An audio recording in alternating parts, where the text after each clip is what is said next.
Hey everyone, thank you for joining and thank you for having me. I'm really excited to be in the network community, and I'm going to talk about something that's really crucial for anyone creating YouTube content. So, I'm going to start off by uh, quoting a really good friend of mine. He's a YouTube veteran with like over 10 million subscribers across his channels, and this one line stuck to me, and it has stuck with me for the longest time. He said, a good script is invisible. A bad script is painfully obvious. And I fucking agree with it. These words changed how I approach content creation, and today I'm sharing that wisdom with you. So, for those of you who don't know me, I'm Haris Mazhar, founder of Scripted Success and Fire Interactive. I've been writing scripts for over 2 years and have written multiple million view YouTube videos. I've seen the good, the bad, and the truly unwatchable, and I figured out what separates them. First off, I want to thank you, Skefi, for inviting me to share my knowledge with the network today. It's really good to be connecting with all of you who are really serious about creating high quality content.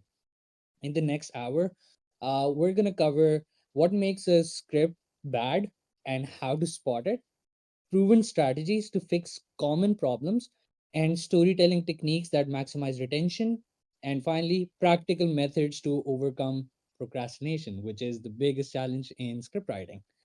So, but before we start, let me share some concrete. Where the fuck did it go? Yeah. So before we start, let me just share some concrete numbers with you. When I helped revamp scripts for Faces channels, one of them was in the finance niche. When I did it, the average view duration jumped from 2 minutes and 15 seconds all the way to like 6 minutes 37 seconds. Something insane. Like it was a big like jump.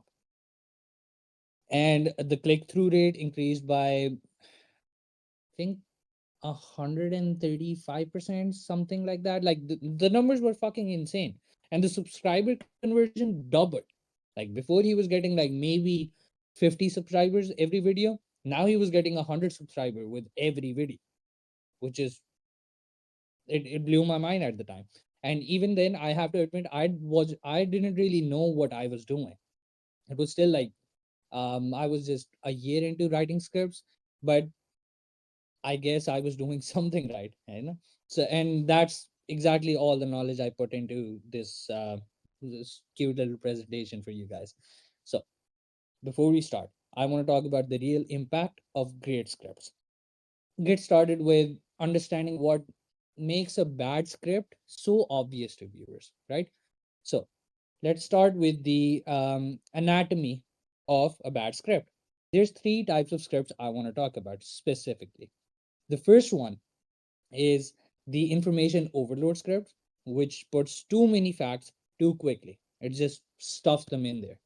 The second one is the robotic rambler. These are just words I came up with, and this is how I teach my students. So I'm just gonna roll with that. The second one is the robotic rambler. It uses too much complex language that nobody really uses. And the third one is the storyline scrambler. There's no logical flow or structure to the entire video, and they just uh, for a lack of a better word, they just suck. They suck they suck to watch. All right, so let's talk about, okay, imagine you're sitting down watching a YouTube video that promises to change your life. You're excited, ready to learn something amazing, but 30 seconds in, you're already reaching for the skip button. You want to fucking get out of there. This happens to millions of viewers every single day. And in my experience, it usually comes down to one thing, which is the script. So I already mentioned the three types of scripts we want to be avoiding. Let's get into a bit more details about each one. Let's talk about information overload. First up, we have the information overload script. This type tries to cram every single fact, statistics, and remotely relevant piece of information into a short time frame. The viewers feel overwhelmed and confused rather than getting something valuable out of it. So let's Check this out, right? Here's an actual intro from a client's video that flopped. The intro was, "Welcome to this comprehensive examination of cryptocurrency's impact on global financial systems." I already want to just dip out, but I'm gonna continue. In this video, we'll explore blockchain technology fundamentals, analyze the trajectory of Bitcoin from 2009 to 2025, compare 27. You get the point, right? You get the point. It's too much bullshit. And here's how I rewrote it. Bitcoin made ordinary people into millionaires. But the real crypto wealth isn't where most people are looking. Today, I'll show you the three emerging coins that billionaire investors are silently accumulating and why they could explode in the next 90 days. Same topic, completely different approach. The second version hit 150,000 views. The first one, it has 100 views. That's what I'm talking about when I say information overload script, right? Now, let's talk about the second one, the robotic rambler. The second one is fucking load, bro. Yeah. Next, there's the robotic rambler script. It's packed with unnecessarily complex words and sentences that make your brain hurt. Instead of using clear, simple language, it opts for jargon and fucking wordiness. In simple words, in simple words, this is a script written in the language of a thesaurus. I'll give you an example. Instead of saying, "This camera takes great photos in low light," a robotic Rambler script would say, "The photographic apparatus in question exhibits exceptional luminance sensitivity capabilities in environments characterized by insufficient illumination." Fuck that. Let's try something. In the chat, drop the most robotic Rambler sentence you can think of that is related to your niche. I'll pick a few of them and we'll fix them together. Right? Go for it right now.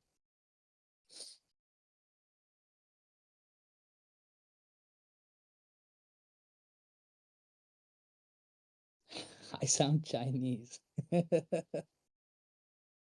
I'm from Pakistan, everyone.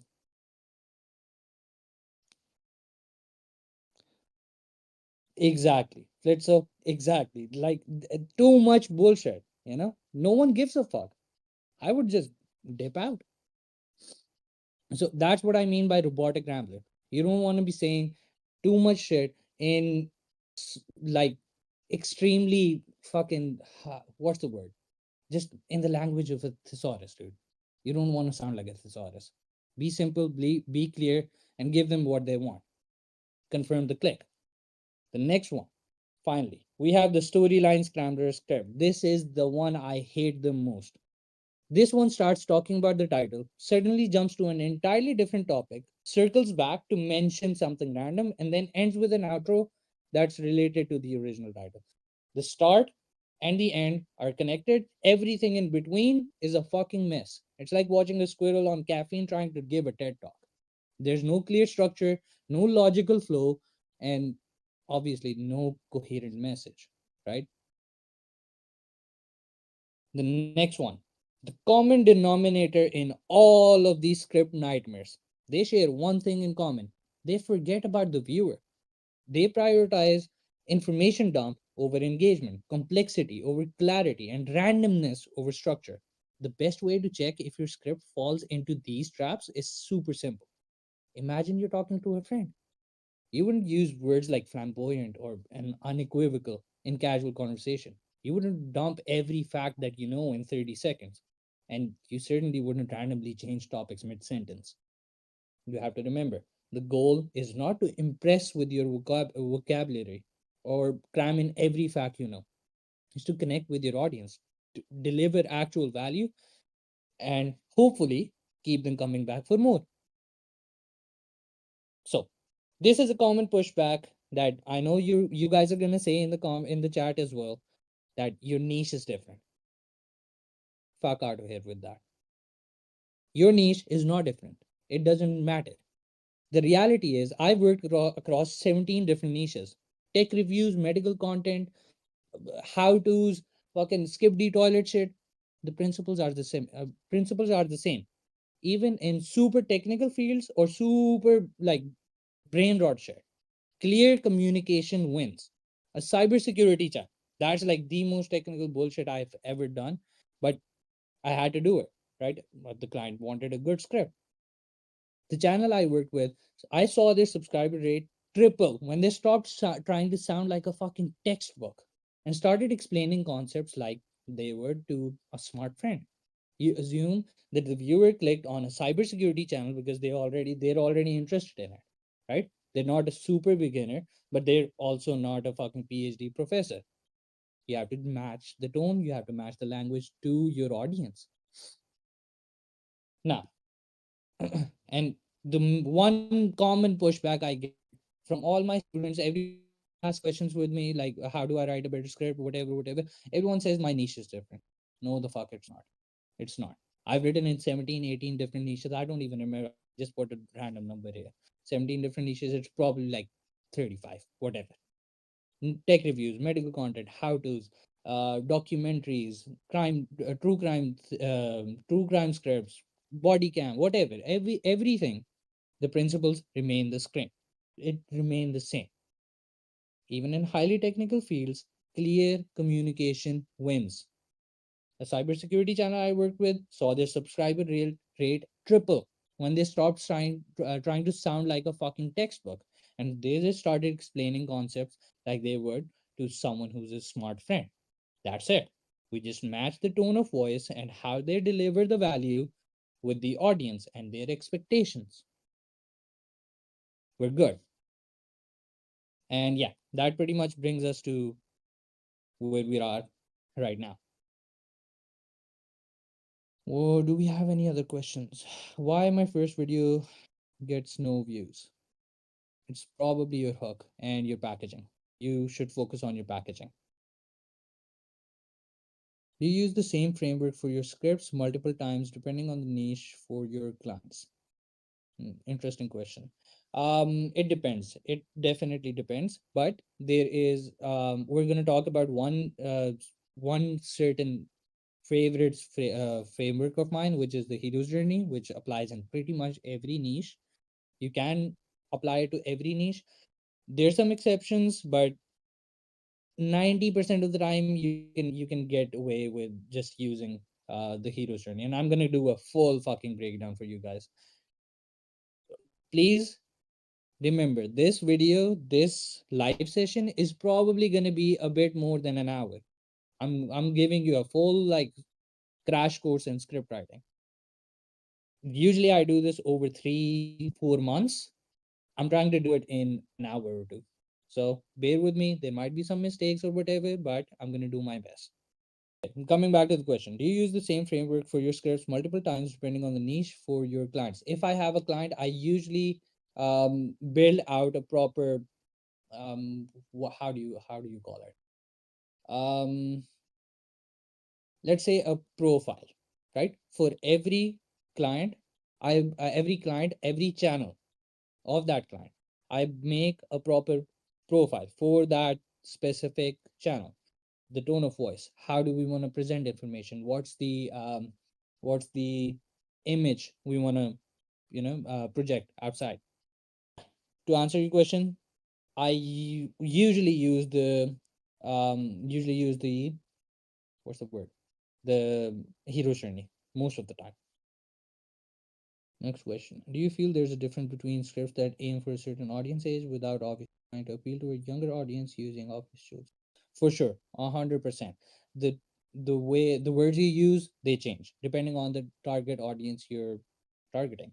You know, if you're writing for a younger audience, you're obviously not gonna have old references to old TV shows or old movies. You're gonna have references to newer TV shows, newer jokes, more, I guess, skippy toilet shit, whatever, brain rot content, whatever.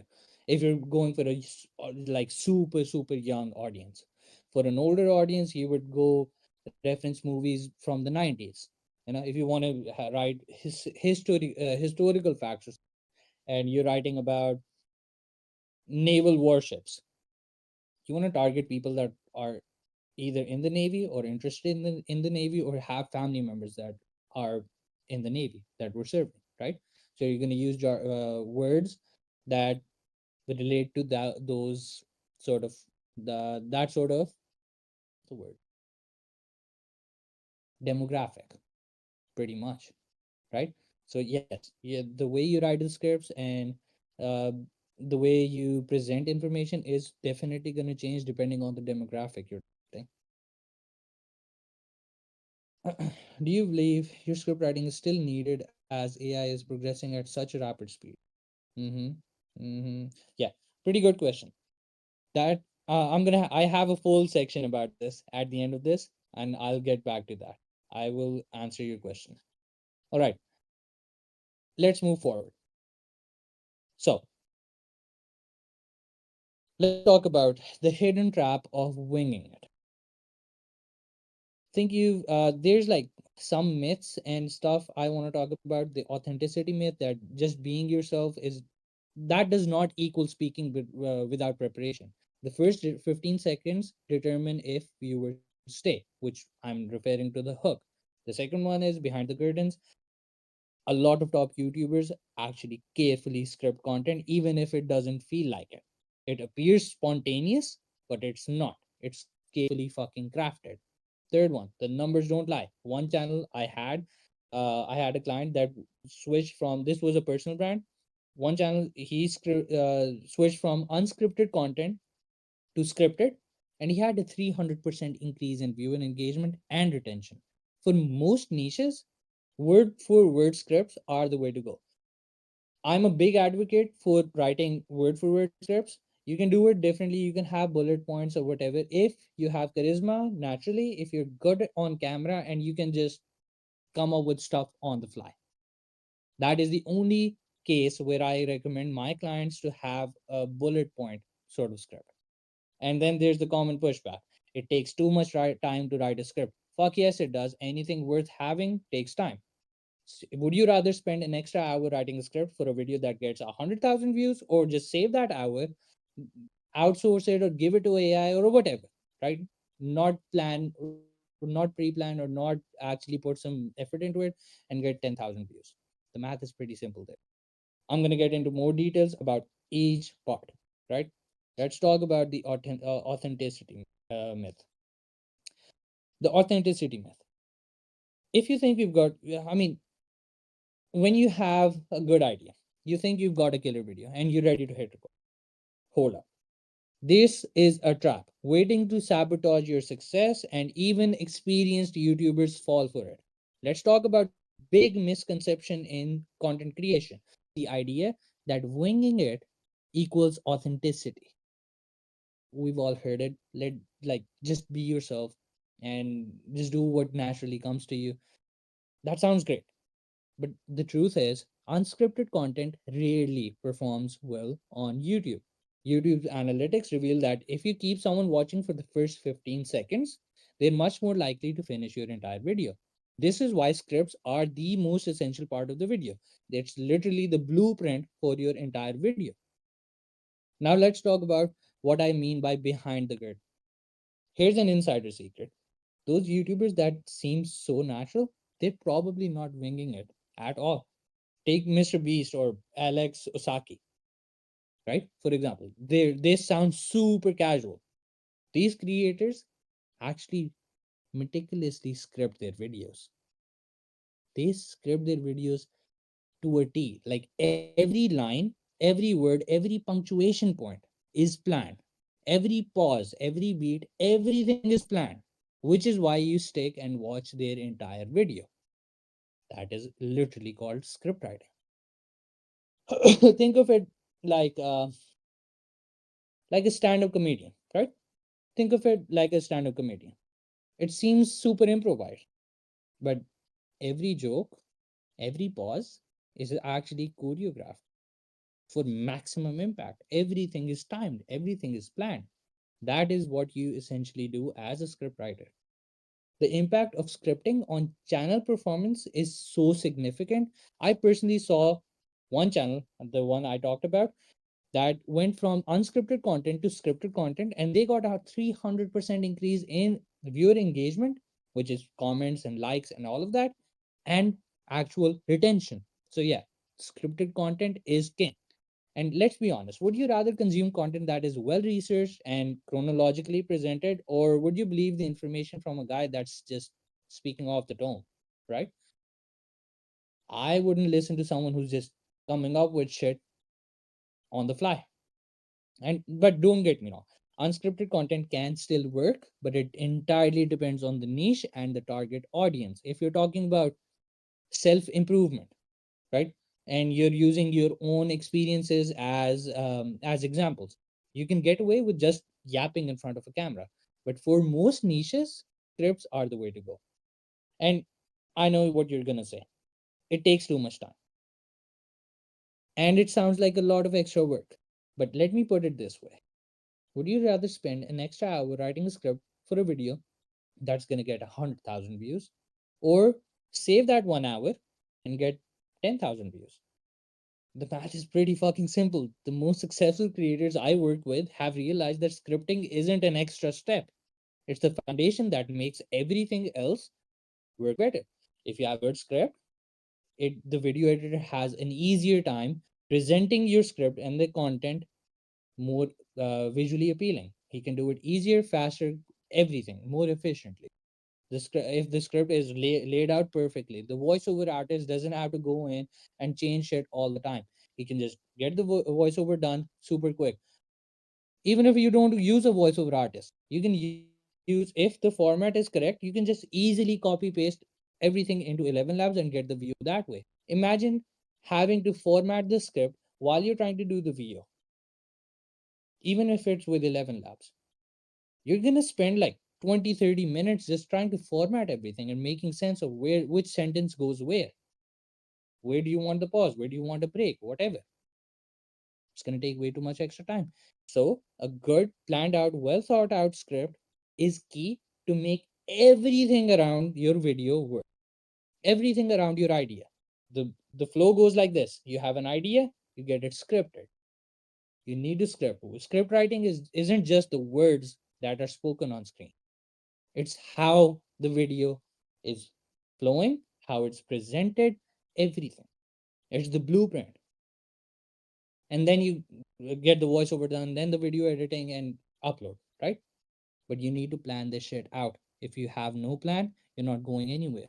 You're stuck in zero view jail, 10K jail, whatever jail you want to say. The fact of the matter is, if you're not getting views, it means your content fucking sucks. You don't have a plan. So fix it, right? Now, let's talk about some. Uh, no, fuck that. We're not talking about anything right yet. I wanna ask if you have questions. Tell me your questions right now. I'm gonna answer some. I know you probably have some questions. Shoot. First one, Base Grace. I have been a YouTuber for 8 years, but I have no results on my YouTube channel. I am a writer myself and do everything on my own. I'm never tired on ideas, but never applied. I'm never tired on ideas, but never applied them in a video.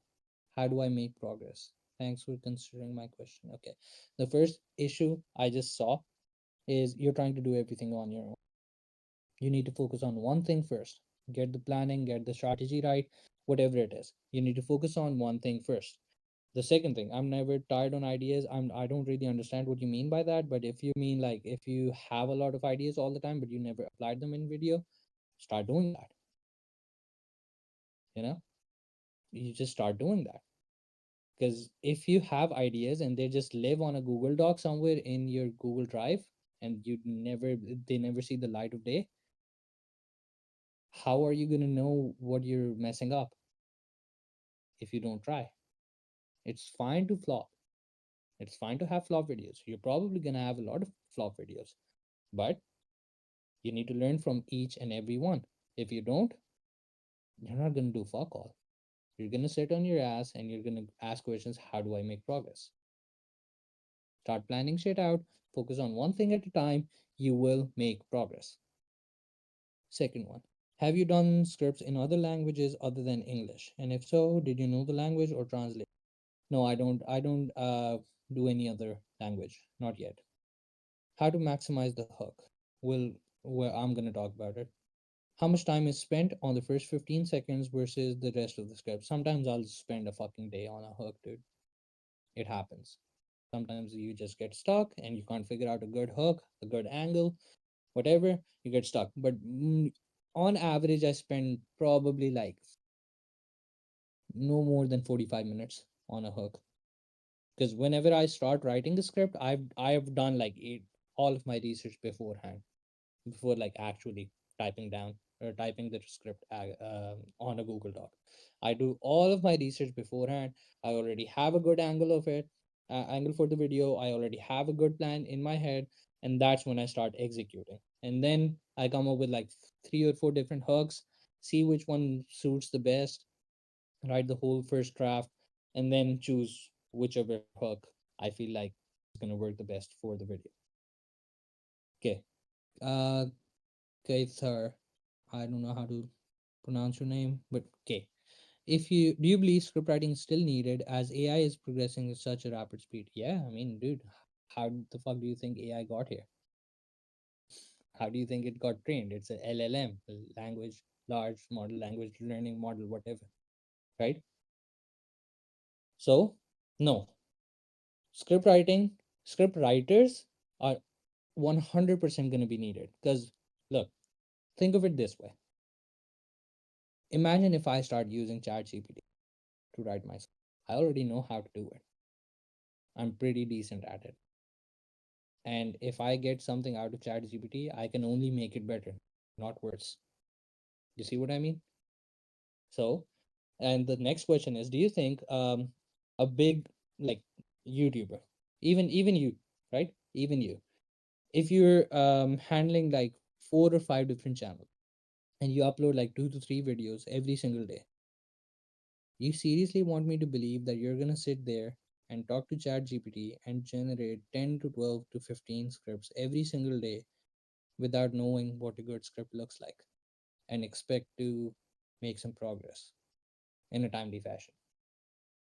Or would you rather just outsource all of that to someone who knows what the fuck they're doing and can do it faster than you, better than you, more often than you?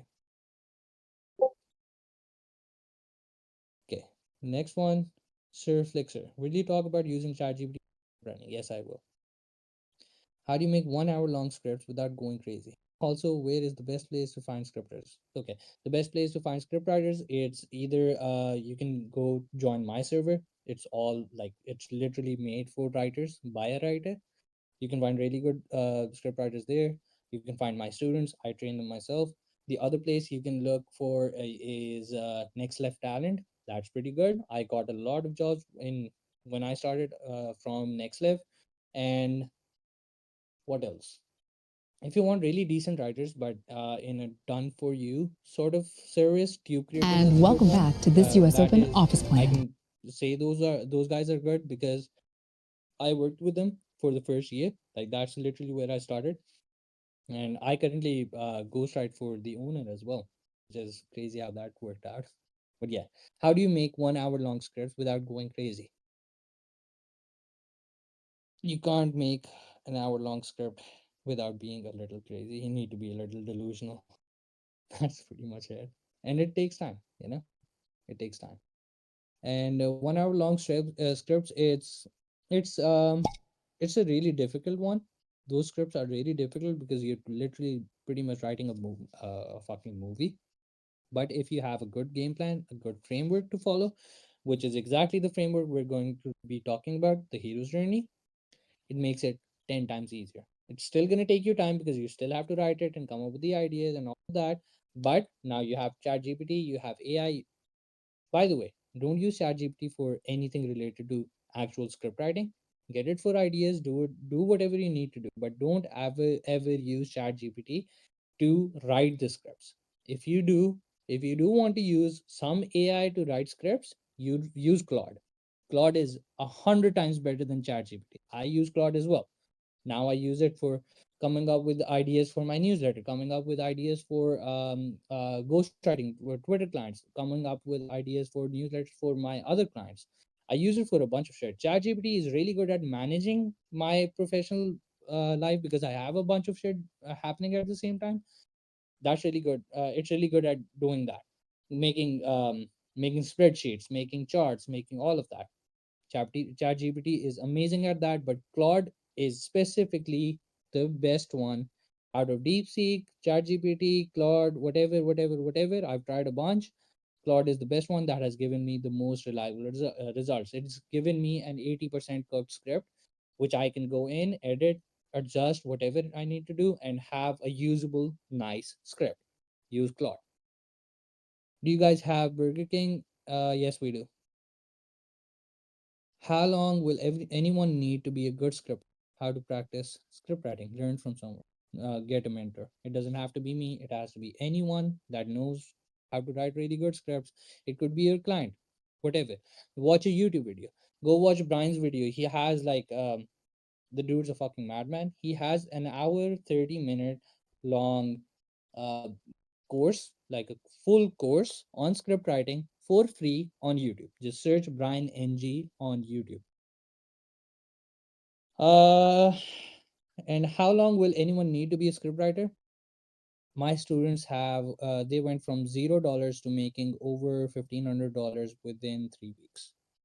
So you pretty much need 2 to 3 weeks if you're learning from me, because I have a system that makes it super easy to absorb all the knowledge. But yeah, I would say a month maximum. It's not difficult because you have to remember you're just writing words.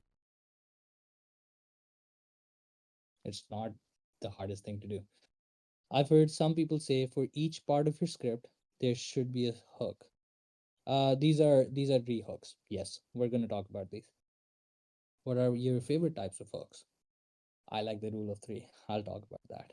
Herman, yo, this is one of my students, by the way. Herman, amazing dude. We were just on a call like before that. We were talking about a bunch of shit like AI and scripts, obviously, and he has me half convinced to move to Paraguay. So yeah. Oh yes, dude. Yeah, Herman is dude. He is convincing. Okay. WASD. Nice username.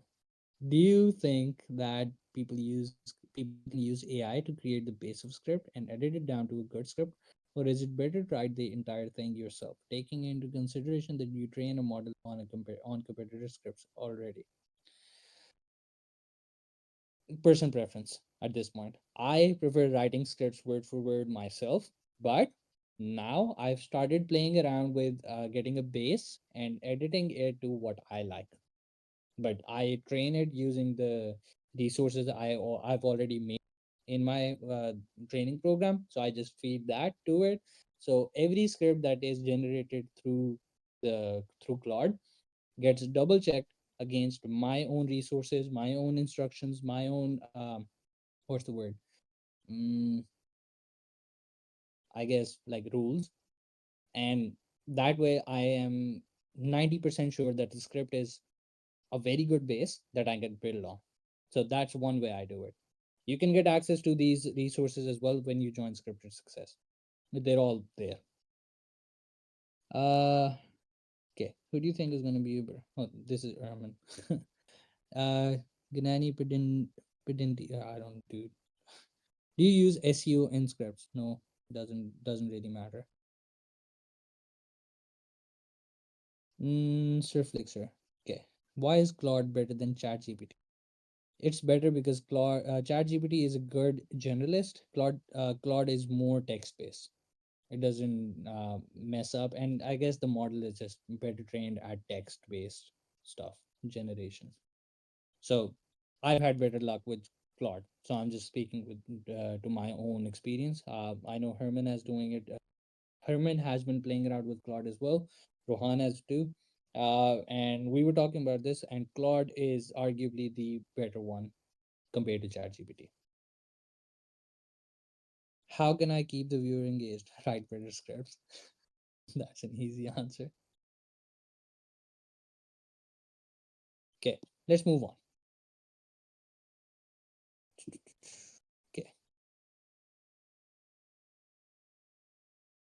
now we talk about the hook, right? First of all, the hook is your first impression. You always start with an impressive hook. A bad hook just talks about the topic and almost immediately goes to saying something like, In this video, we're going to be talking about this and this and this and this. Mm, that's not a good hook. A great hook gives viewers itty bitty pieces of the body, but doesn't give away any information. I'll give you an example. 1 second. Hook example. The original hook, let's say it was today I'm going to explain Roth IRAs and why you should consider one for retirement plan. Okay, but it's not really, it doesn't give me any emotion. The one I wrote, the retirement account that millionaires use to legally pay zero tax, is something your financial advisor probably never mentioned to you. So there's something shiny, there's stakes in the first line, right? I'd say, okay, there's a retirement account that you can use to pay zero tax. That's something a lot of people want, especially in the finance niche. And then I put in stakes, where I say this is something your financial advisor probably never mentioned to you. This makes the viewer curious. They're like, oh shit, I'm missing out on something and I want the fucking zero tax thing. This is just the first line. Then I go into saying, in the next 10 minutes, I'll show you how everyday people are using this loophole to build tax free wealth that the government can't touch. This line makes it one, I tell them exactly what they're going to get in 10 minutes, how everyday people, which makes it more relatable to viewer, and are using this loophole, which is a more curiosity generating word, to build a tax free wealth that the government can't touch.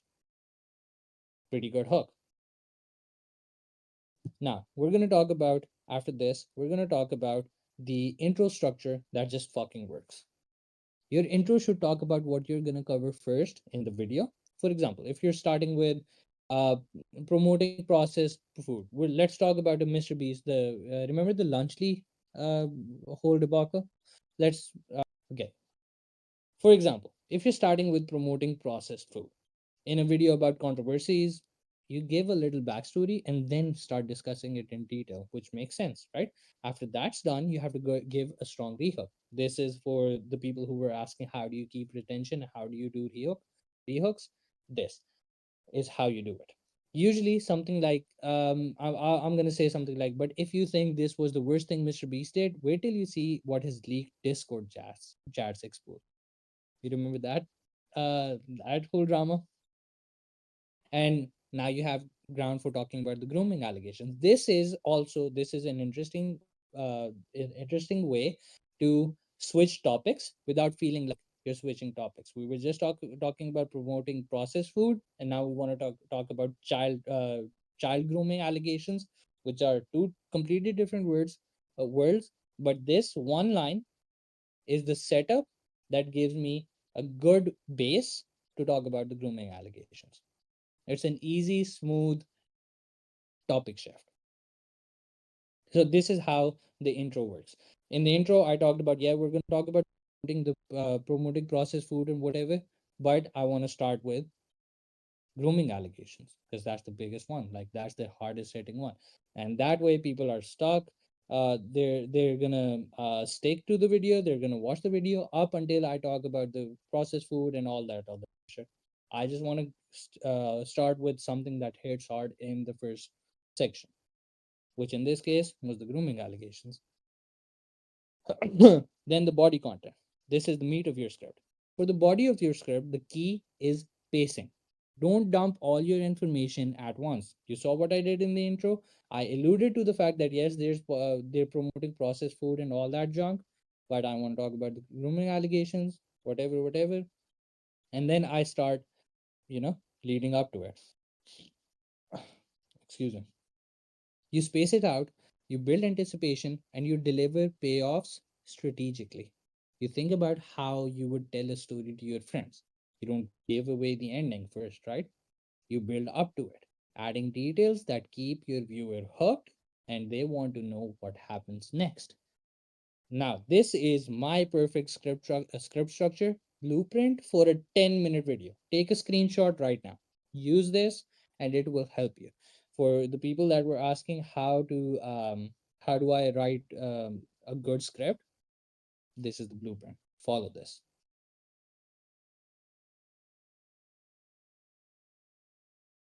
For the body of the script, this is your blueprint. The hook, first 30 seconds, you should intrigue, promise some value. In the intro, you preview your first topic and why it matters. Then you go into the first segment. You deliver on the promise with clear points. Then you do. Okay, now this structure has consistently delivered 60% plus retention across every niche I've worked in. This is the structure I have honed in on over the last 2.5 years. Dude, it's been 2.5 years. Holy shit. But yeah, now let's talk about the outros. After the body of your script is complete, you have to put an outro. The outro should never give an overview of the entire video. They already watched the fucking video. You don't need to give a summary of what they just watched, right? They probably paid attention if they're hearing an outro. If they made it to the outro, they probably watched the entire video. You don't need to give them a full summary of what you just talked about. What you can do is you can add a banging line that makes the viewers think about the information they just consumed and then go to the CTA. So the outro and the CTA are two different things. An outro is just the ending of the video. The CTA is where you have them perform an action. An example of this could be something like, but despite denying all the allegations, the mountain of proof is against the mountain of proof against Mr. Beast is suggesting otherwise. This is a thought-provoking line that's gonna ultimately end up in a lot of comments, and it did because this is literally from a video I wrote. This is going to push the viewers to think about the topic. They'll automatically be driven towards giving their opinions in the comments. That's pretty much what happened. Now let's talk CTAs. Call to actions that actually fucking convert. This is the last thing for your entire script. Some creators like to add CTAs, some don't. But for the sake of teaching you everything, let's say you need to add a CTA in your script. The best tip I can give to you is keep it simple, stupid. This is the KISS rule.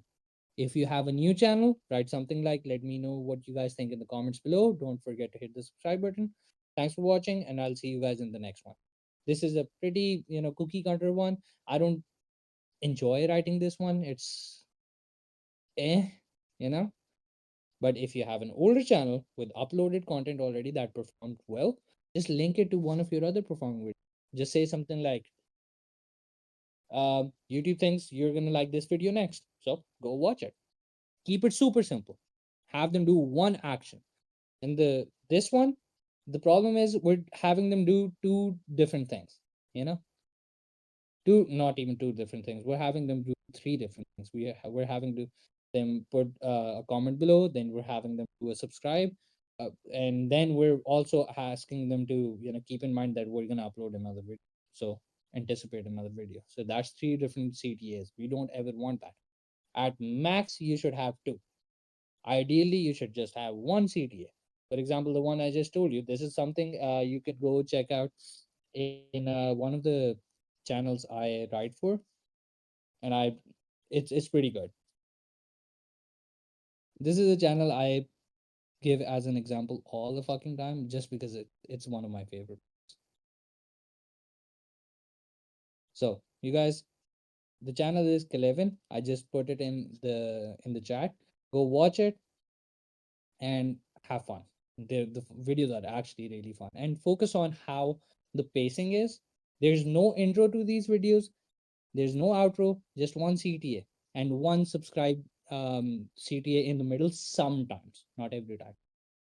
So this one is like the easiest script you can take inspiration from, but they just fucking perform really well.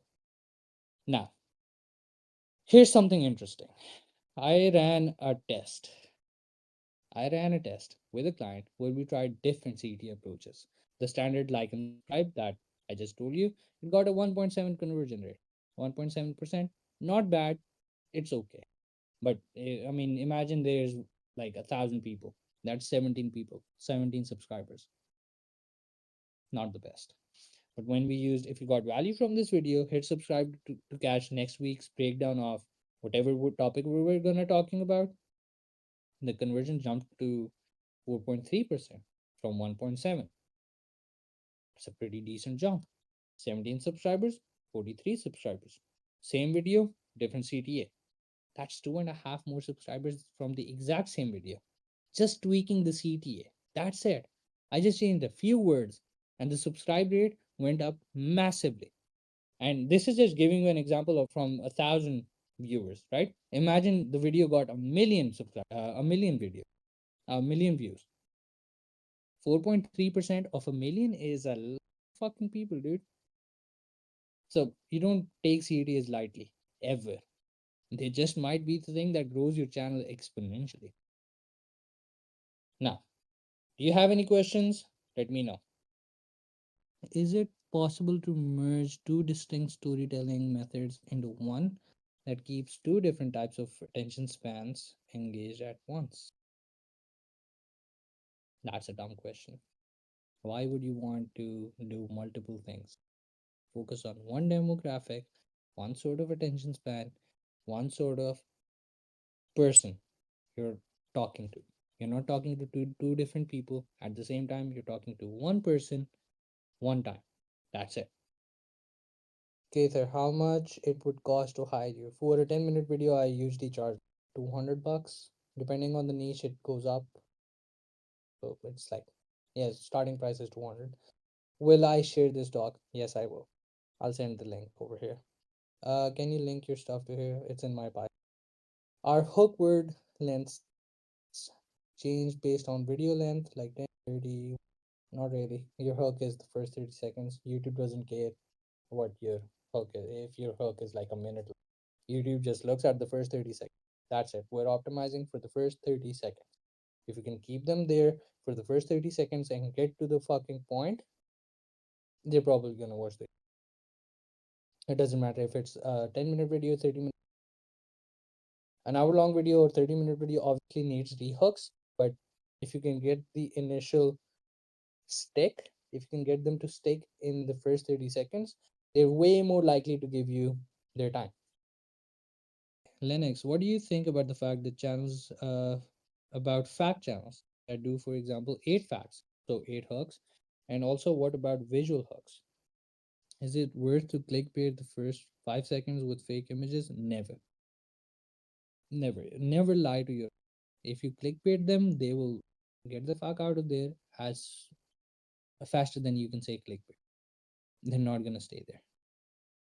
So for fact channels that do 8 facts or whatever, you should always have something that's really shocking, like a shocking fact, shown visually, and then you talk about it as well in the voiceover.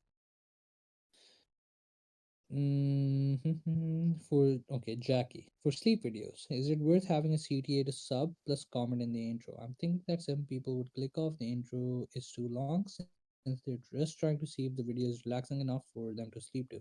I see some channels get straight into the stories, while some stories like history and sleep have a 40-second intro, which builds a closer community. I would start right away, honestly. I would start right away, and I would have a very short intro, but only if you've been doing this for a while and you have created an audience, right? Once you have a small audience, then you can start talking to them. But first, they're just clicking on your video for value. So start giving it right away. Just start with the story. They probably searched on their TV sleep videos, whatever, stories to sleep to.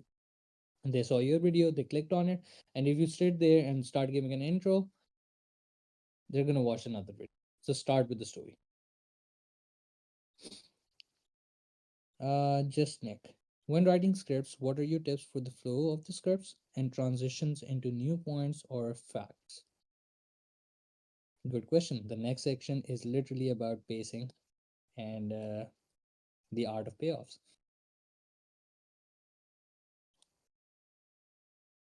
Pacing and payoffs. That's exactly what we're about to talk about. Okay, have you ever lied in a script just to make it more interesting? Never. It's not worth it. If it's That's how you get misinformation strike, dude. Literally. So avoid doing that. Okay, I think we answered pretty much every question. Good questions, by the way. I dude, Shkefi, I like your community. They're smart. Okay, let's talk about the art of pacing and payoffs. Right. This is just gonna be a 10-minute yap session. I'm gonna go through everything in as much detail as possible because I still want to, keep it somewhat shorter. And but yeah, I want to get to the hero's journey as well. We're almost halfway through the thing, right? So let's talk about the art of pacing and payoffs. Pacing is the secret sauce that turns good content into can't look away content. It's about controlling the flow of information, creating tension, and releasing it at just the right moments. Think of it as a roller coaster ride for your viewers' attention. Without good pacing, even the most interesting topics can feel kind of boring, right? So I noticed someone mentioned modern um, modern what was it? The word modern attention span, right? So let's say modern viewers. This is something I tell everyone, right? I tell this to my students and everyone who asks me about pacing and stuff. The modern viewers' attention span, they have developed an incredibly low tolerance for filler content. They don't have a shorter attention span. They just have a smaller tolerance for bullshit. They're gonna bail on your videos super fast if they feel like you're gonna be wasting their time. That's why mastering pacing is crucial for keeping those eyeballs glued to your content. Let's talk about the open loops and cliffhangers. This is a very big, very popular topic. So let's talk about it, right? Let's talk about the two powerful pacing techniques. First, open loops. These are like little mysteries that you sprinkle throughout your video. You hit information that will be related, that creates anticipation. For example, there's a simple technique that tripled my channel growth in 30 days. I'll share it after we cover the basics. A good example of how to do this, go watch Kefi's videos. He does it very good. The second one, mini cliffhangers. These are moments of tension right before a cut or a segment break. Mini cliffhangers, they they have to leave your audience hanging, desperate to know what happens next. I'll give you an example. When I opened the email from YouTube, I couldn't believe what I was seeing. And then you just cut to the next segment straight away. You don't give them the answer, you just tell them, okay, I got an email from YouTube, I opened it, and I couldn't fucking believe what I was seeing. Now everyone's like, holy shit, what the fuck? The fuck? What happened? That's how you do mini cliffhangers. This is a very quick example of open loops and cliffhangers. I can talk about these for another fucking hour, but we just don't have the time right now, unfortunately. Maybe next time. So let's do a case study. This is a mystery box opening video, right? This is an example from a tech review channel I worked with a while ago. Instead of the standard "here's what's in the box" approach, we created what I call a mystery box structure. We hinted at a deal-breaking flaw in the product early in the video, but we never revealed what it was until the 7 minute mark. This is I think a 15-minute video, I think 12-minute video. Throughout the script, we just kept referencing this mystery issue while covering other aspects of the product. Oh yeah, it was a 10-minute video. The result was a 7:43 average watch time on a 10-minute video. 80% retention. The comments were filled with people saying that they had to watch until the end to find out what the flaw. This is like the simplest way you can do this. It's the simplest way you can have open loops and mini cliffhangers. Advanced pacing strategy. There are two more advanced strategies. The question cascade technique, it works really well for educational videos. Start with a simple question, then gradually introduce more complex ones, keeping viewers curious about the final answer. And another effective strategy is the multi-thread narrative, where you're weaving multiple storylines or topics throughout your video, switching between them to maintain interest. It works really good for longer form content or a series, right? If you imagine you did a series of like 7 videos, this is something I do in the 11 videos. This is a multi-thread narrative. I reference, if you watch the videos close enough, there's Easter eggs in every single video. There's like small little Easter eggs in every single video, and no one onto it except for like 5 or 10 people in the comments. and it's like relating to every single video that has been posted, like even a year ago. I reference videos from a year ago. There's probably like, I'm not gonna say, this is just Easter eggs, so go watch it. Oh yeah, Hero's Journey, dude, it's sick. It's so good. Even Hollywood movies, dude. Hollywood movies, Marvel. If anyone has watched Marvel movies, they're literally based on the hero's journey. That's exactly every single one. And if you watch Marvel, you watch every single video, every single movie to the end, because you already know there's like they're gonna tease something in the end. Have you ever? Let's talk about let's talk about a concept that I've mastered and found incredibly useful: the hero's journey framework.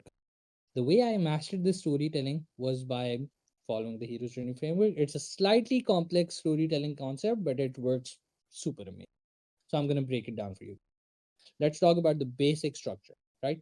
The hero's journey typically involves stages like call to adventure, crossing the threshold, and return with the elixir. This is like a three part. There's more, but let's just take it to three parts, right?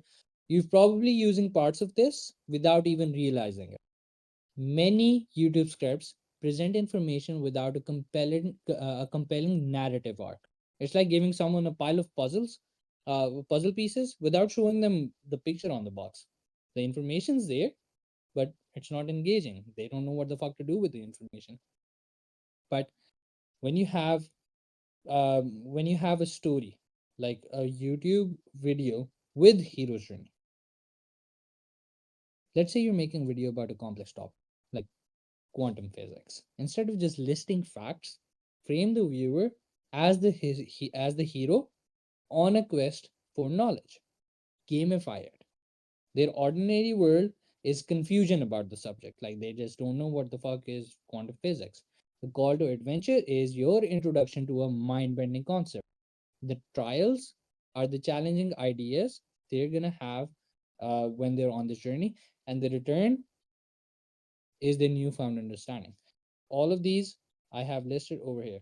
Ordinary world, which is the viewer's current confusion; call to adventure, introduction of a new concept; the trials is challenging ideas that they're gonna encounter; and return with elixir is viewer's newfound understanding. It's a journey. Certainly your video is, it's not just information, it's a proper intellectual journey that the viewer is invested in. They have skin in the game now because they are, you're positioning them as the hero, so they're going on a journey. You're not just telling them a fucking story, it's their story. So let's give you an example. This is example that works across niches. This structure works for non-narrative content too. Even channels about programming use the hero's journey to make coding feel like an exciting challenge rather than a tedious task. Take a tech review channel, for example. They might present unboxing a new gadget as the call to adventure, with each feature revealed becoming a trial to overcome. The return with Elixir could be the final verdict or whether or not the product is worth buying. This approach keeps viewers engaged throughout the entire review process because it feels like a journey. It feels like a proper story. It has a narrative arc. I implemented this exact structure with a tech channel reviewing the latest smartphone. Instead of just listing features, we created suspense around yeah, yeah. Uh we Where the fuck was I? Yeah. I implemented this exact structure with the tech channel where we reviewed the latest smartphone. This was back in the iPhone 13 days, I think, if I'm not wrong. Yeah, iPhone 13 or iPhone 14 days. Instead of just listing the features, we created suspense around whether this phone could save the viewer from their current tech frustrations. Is it good enough? Is it going to change the way we take photos or make videos or whatever, right? Because the iPhone, when the iPhone 12 or 13 launched, the whole conversation was around the new improved cameras and how you can make fucking movies out, right? The unboxing became an exciting moment of possibility.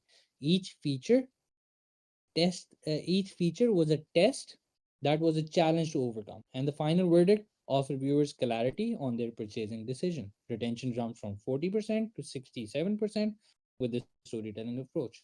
That's why Hero's Journey is fucking goated. Use it. The retention impact. Using the hero's journey can significantly boost your audience retention. By framing your content as a journey, you create a narrative pull that keeps viewers engaged from start to finish. It's about taking your audience on an adventure, regardless of your topic. It doesn't matter what the topic is. It doesn't matter what the niche is. If you can give, if you can give your audience a proper a journey, a proper journey, I don't know how else to explain it. If you can give them a journey and a good experience, they're probably going to stay. Here's some resources that I think you should check out. Who want to, for those of you who want to go deeper with storytelling techniques, obviously this is not the place because I don't have enough time to go into each and every detail. But these two resources have been a game changer for me personally, which is Building a Story Brand by Donald Miller. It translates storytelling to business. And this is exactly what I'm doing. Why do you guys follow me? Why am I on this call? Because you're interested in my journey, in my story, right? And the second one is Save the Cat by Blake Snyder. Uh, this one is probably like the best fucking screenwriter ever. So it just works for you. Just go read it. Trust me. Learn from it. It applies to every video you will ever make. It is the screenwriting bible that works for YouTube. Next, this is a sore subject for me, which is procrastination. Procrastination, dude. I'm one lazy motherfucker. Gonna I'm not gonna lie to you. I'm a lazy motherfucker. Anyways, at this point, I'm sure you guys have already pointed out some major mistakes that you've been unintentionally making in your own scripts, but that's okay. After all, we're humans, right? We need to learn. So let's talk a little bit about the problems I'm pretty sure you're gonna face as script writers or even content creators. And don't worry, I'm in the same boat as you guys. I'm one lazy motherfucker. But there's a system I've developed that helps me keep my projects on track and keeps me being productive, right? Okay, overcoming procrastination. Let's talk about why we procrastinate, the 3 to 1 framework that I made, and the productive procrastination. This is something that I kind of work a lot on, and this is a system that works really well. Okay, why we procrastinate? We all know that sitting down to write a script and it feels like a chore, right? But there's more to it than just simple laziness. It might be the fear of failure or perfectionism and maybe even lack of structure in your own writing process that are the main culprits behind scripting procrastination. You might worry that your script is it's not going to be good enough, or you wait for the perfect ideas to strike. Here's the thing: the perfect idea, it really ever comes on its own. You kind of have to just try shit out, and that's how you come up with really good ideas. You just try, keep trying, and one day you just have a good understanding of what your audience likes and what ideas work, which ones don't. The ideas that work, you just double down on them, just do more of those.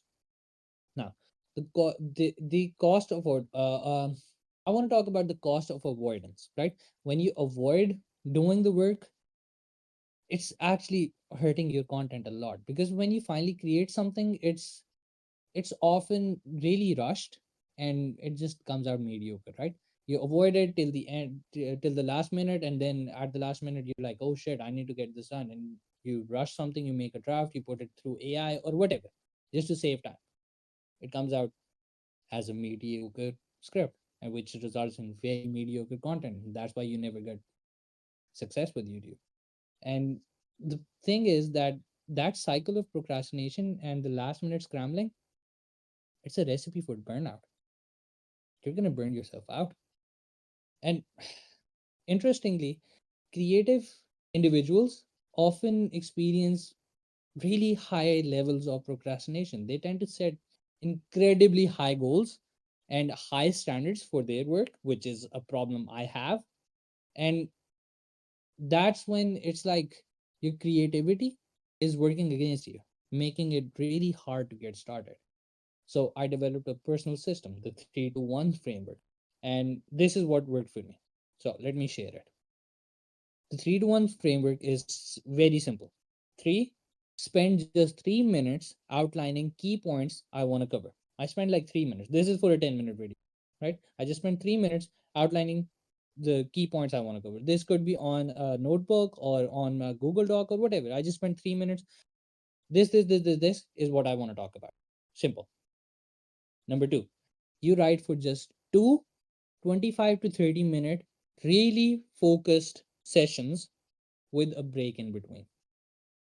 You have two sessions that are 30 minutes, you take a break, 30 minutes. You have a pretty good draft then.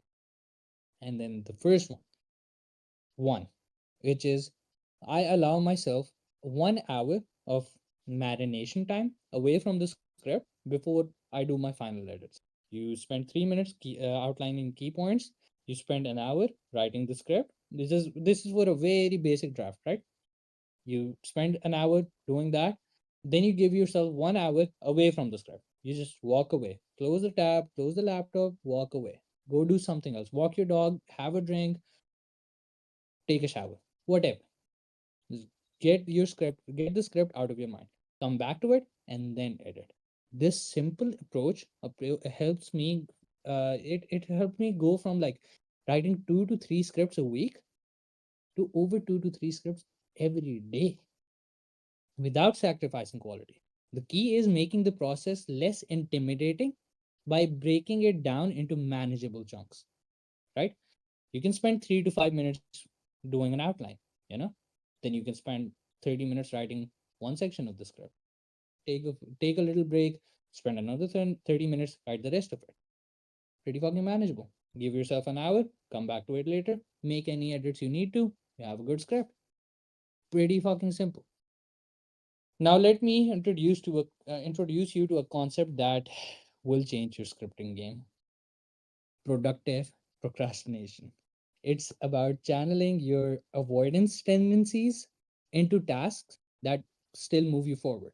Instead of just scrolling through social media, you might create a mood board for your video or record voice memos with potential talking points. You're still avoiding the actual writing, but you're laying important groundwork. That's what I call productive procrastination. This is something I do. If I'm on a flight, I'm not sitting there writing a script in the fucking planes. I'm just on my phone. I have a transcript thing, and I just talk into it. That's it. I just make voice notes like, okay, I want the story to flow like this. I want to talk about this next, and whatever. Then I have really good notes with a really clear sense of direction with in respect to where I want the script to go, and that's pretty much how I do it. Now, let's give you practical solutions, right? The practical solutions, successful YouTubers have figured this out. They establish scripting routines that incorporate regular idea generation sessions. This allows them to build a bank of concepts without the pressure of immediate execution. You already have ideas laid out. You don't need to write the scripts right there and then. You don't need to come up with the idea, write the script, come up with a hook, come up with an intro, write the entire body, do an outro, do a seat. That's a lot. When you have ideas already cooking, already done, ready to go, just pick the one you like the best, take it, write on it. Easy. Another one is time blocking. It's another powerful tool in the battle against procrastination. By allocating specific time slots to different tasks. You can create a structured approach that minimizes the temptation to put things off. This is how you do it. This is how I want you to do. Create a timetable, just like in school, right? Create a timetable just like you did back in school and follow it religiously. If you have a 10 to 12 minute script to write, dedicate 2 to 3 hours of your morning to it, and then take a break, get back to work in a couple of hours. That way your mind is going to be clear and your writing is going to be way better. And now here's a simple implementation timeline. Week one, you focus on writing better hooks. Where the fuck did my slide go? Yeah. So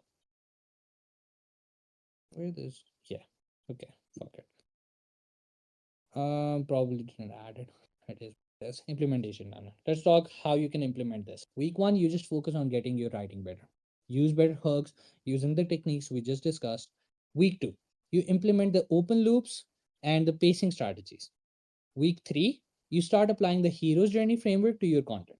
And week four, you optimize your CTAs based on performance data. This gradual approach prevents feeling overwhelmed and lets you see the results at each stage. Like week one, you're going to get better at hooks. Week two, you're going to get better at open loops and pacing strategies.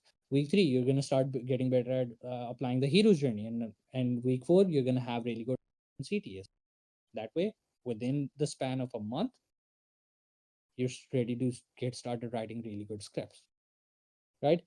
This gradual approach, it's not going to let you get overwhelmed. You're going to see the results at every single stage.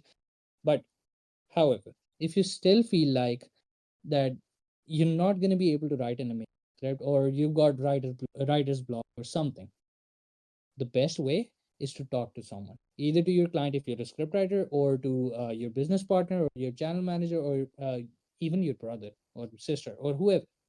Talk to someone else and tell them, this is I'm stuck here. Do you have any ideas?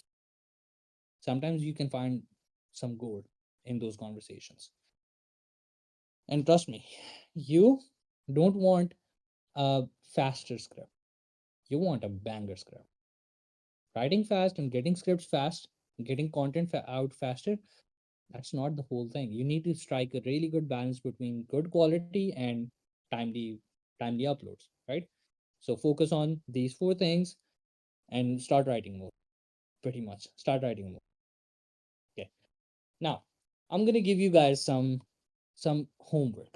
I know you guys don't like homework, but fuck it. I'm still giving it to you. I want you to take action. Your homework is very simple. Rewrite the first 30 seconds of your last script. That's it. That's all you need to do.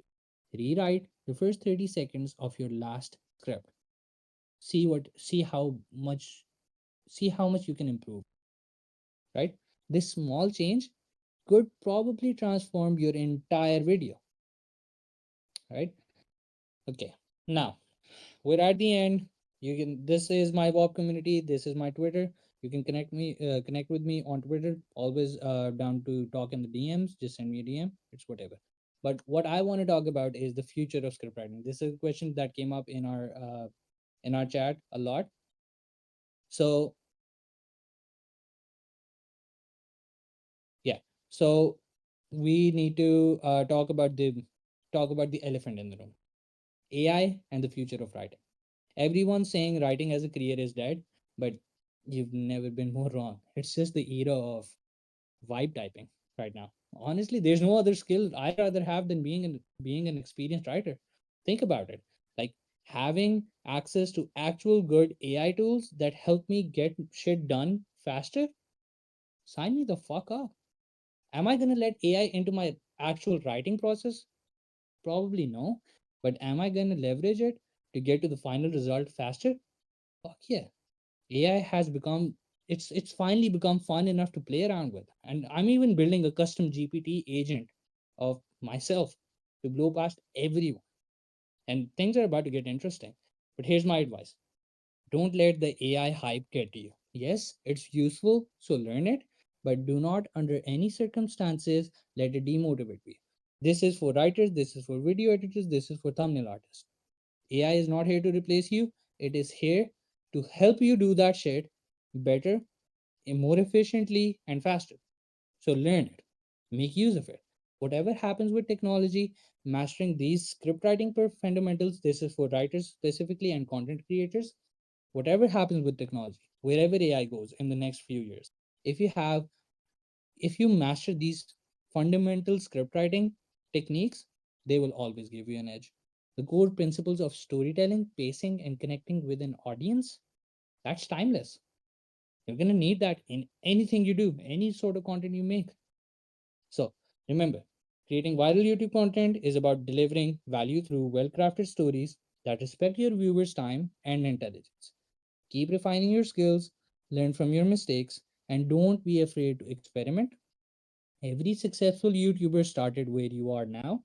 The key is to keep learning, keep improving, and keep creating. All right. I hope this call helped you guys, and I wish you all the best. Thank you so much for having me here, Shkefi. Thank you, and I can't wait to see the amazing content you guys create with these techniques.